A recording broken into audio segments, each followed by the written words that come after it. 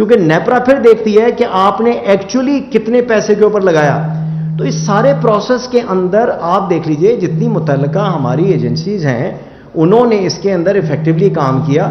تو میں تو اپنے تجربے کی بیس پہ بتاتا ہوں کہ سب سے ماشاءاللہ $5 بلین پروجیکٹ میں نہ میں نے کبھی ایسا دیکھا نہ میں نے کبھی سنا, اور میں آپ کو بہت ہی ایک کانفیڈنس کے ساتھ کہہ رہا ہوں کہ میں نے کبھی اس قسم کی کوئی جو ہے نا وہ نہیں دیکھی. نیب تو ایک ادارہ ہے, وہ جس کو چاہے اس کے لیے وہ انویسٹیگیشن کر سکتا ہے. ان سارے پروجیکٹ پہ کک بیک دی گئی, تو میں آپ کو اپنا ہی ایکسپیرینس کے بیس کے اوپر بتا سکتا ہوں کہ مجھے تو $5 بلین جو ڈالر کے میں نے پروجیکٹ کیے, میں نے تو کوئی نہ اس قسم کا انوائرمنٹ دیکھا. جب میں تھر کر رہا تھا تو اس وقت بھی سب لوگ یہ کہتے تھے کہ جی آپ سے کتنی جو ہے وہ رشوت مانگی گئی. میں خدا کو حاضر ناظر جان کے کہہ سکتا ہوں کہ حالانکہ وہ پروجیکٹ گورنمنٹ آف سندھ کے ساتھ کیا, بالکل کبھی کوئی ایک آنے ٹکے پائی کبھی کوئی اس کے اندر